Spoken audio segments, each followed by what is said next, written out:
Hello বন্ধুরা, আসসালামু আলাইকুম। পাপড়ি মাশরুম অ্যান্ড অ্যাগ্রো ফার্মের পক্ষ থেকে সবাইকে শুভেচ্ছা। আশা করি সবাই ভালো আছেন। আমার শ্রদ্ধেয় উদ্যোক্তার মধ্যে দুজন নারী উদ্যোক্তা আছেন যারা আমার কাছ থেকে প্রশিক্ষণ নিয়েও খুব একটা ভালোভাবে চাষ করতে পারেননি। তার একটাই কারণ হয়েছে ঠিক মতো পানি না দেয়া, যত্ন না দেয়া। হয়তো শারীরিক অসুস্থতা অথবা পারিবারিক কোনো সমস্যার কারণে তিনি হয়তো সঠিকভাবে যত্ন নিচ্ছেন না। পানির কথা জিজ্ঞেস করলে একটু থমকে যান। বিষয়টা আসলে এরকম হওয়া উচিত না। আপনাকে মাশরুম চাষ করতে হলে আমরা প্রশিক্ষণ দিয়ে থাকি শুধুমাত্র আপনি কোন পদ্ধতিতে আপনি চাষ করবেন, কিন্তু পানি দেওয়ার দায়িত্বটা কিন্তু আপনাকে নিজের। আপনি যদি নিজ দায়িত্বে সঠিকভাবে পানি স্প্রে না করেন সেক্ষেত্রে আপনার পিন শুকিয়ে যাবে, লাল হয়ে যাবে, মরে যাবে। আমার একজন শ্রদ্ধেয় উদ্যোক্তা ছবি দিয়েছেন, পুরো মাশরুমটা আমরা ড্রাই করলে যে অবস্থাতে, ওনার স্পুনের সাথে সেই অবস্থাতে ছবি দিয়েছেন। আমি তো প্রতিদিনই কোনো না কোনো মাশরুমের বা স্পুনের ছবি দিয়ে থাকি, ভিডিও দিয়ে থাকি। সেক্ষেত্রে আপনাকে তো দেখতে হবে এর ময়শ্চারাইজারটা কেমন থাকা উচিত। আমার কোথাও কি নিচের অংশে হোক, পাশে হোক, কোথাও কিন্তু আমার মরে যাচ্ছে না। হ্যাঁ, দুই একটাতে মরে যেতে পারে, সেটা হয়তো ম্যাচিউরড হবে না। কিন্তু যত্নের অভাবে যদি চারপাশ লাল হয়ে যায়, প্যাকেটটা শুকিয়ে যায়, এরকমটা হলে তো আপনি মাশরুম চাষে খুব স্থায়ী হতে পারবেন। আপনি তো লাভ তো দূরের কথা, আপনি তো আপনার যে ক্যাশ খাটিয়েছেন সেই ক্যাশ টাকাটাই উঠবে না। আপনাকে নিয়মিত পানি দিতে হবে। যখন জিজ্ঞেস করা হয় যে পানি কয়বার দেন, সকালে এবং রাত্রে, সেটাও নিয়মিত দেন না। কারণ এই সিজনে গরমে চাষ করাটা কিন্তু এতটাই সহজ না, আপনাকে দায়িত্ববান হতে হবে। আপনি যদি হাসপাতালেও থাকেন সেক্ষেত্রে আপনার লোককে বলতে হবে যে সঠিকভাবে যাতে পানিটা স্প্রে করে, তা না হলে আপনি মাশরুম চাষে ফলন সঠিকভাবে পাবেন না।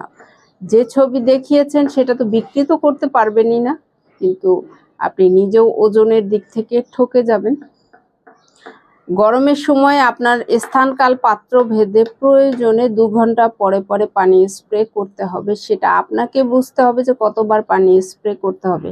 আপনার এখানটা যদি ড্রাই হয়ে যায়, শুকিয়ে যায়, সেক্ষেত্রে আপনাকে বুঝতে হবে পানি কতবার দিতে হবে। এখন আমার যেমন টপ ছাদে খাবার, আপনার হয়তো নিচতলাতে, আপনার হয়তো বারান্দাতে, সবার হয়তো আমার মতো লাগবে না, বা আপনার যেটা লাগছে সেটা হয়তো আমার লাগবে না।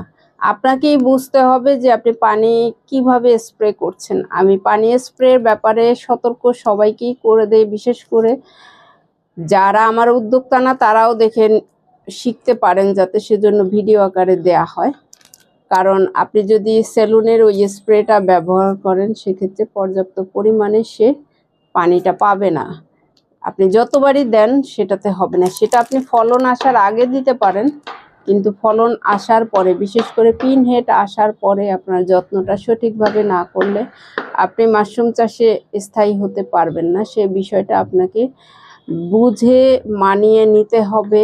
এবং পারিপার্শ্বিক যতই সমস্যা হোক, এটা আপনার যদি বিজনেস হিসেবে নেন, আপনি যদি একজন উদ্যোক্তা হতে চান, এর প্রতি যত্ন আপনাকে অবশ্যই নিতে হবে। কোনো প্রকার অবহেলা আসলে মাশরুমের জন্য না। কারণ আপনি একদিন পানি না দিলে এমন হতে পারে এই প্যাকেটের ভিতরে মাইসেলিয়াম ডেট হয়ে যেতে পারে। আপনি হয়তো কিছুই জানলেন না, আপনি কিছুই বুঝলেন না, বাট গুরুত্ব দিলেন না, কি এমন হবে একদিনে? সে একদিনটাই অনেক ক্ষতির কারণ হয়ে দাঁড়ায়। অনেকেই আছেন যে 10-15টা নিয়ে থাকেন, ধৈর্য থাকে না। এই কারণে আমরা 10-15টা মিনিমাম 50টার নিচে বিক্রি করি না। 10-15টা যারা নেয় তারা এই অবহেলাগুলো বেশি করে থাকেন। কিন্তু যারা 100-200 নিয়েছেন তাদের হয়তো নানান পারিপার্শ্বিক সাইড বা জানতেন না বা বুঝতে পারেননি, তাদের জন্য মূলত এই ভিডিওটি করা। যদি আপনি সঠিকভাবে মাশরুমের যত্ন না নিতে পারেন সেক্ষেত্রে আপনি 12 মাস চাষ করা খুব মুশকিল। 12 মাস চাষ করতে পারার যোগ্যতা অর্জন করতে পারলেই আপনি উদ্যোক্তা হতে পারবেন। সিজনে শুধু মাশরুম চাষ করে উদ্যোক্তা হওয়া যায় না। আশা করি ভিডিওটি দেখে উপকৃত হবেন। ভালো থাকুন, সুস্থ থাকুন এবং নিজ ঘরে ঘরে মাশরুম চাষ করে নিজের পুষ্টির চাহিদা মিটিয়ে তুলুন। ভালো থাকুন। আল্লাহ হাফেজ।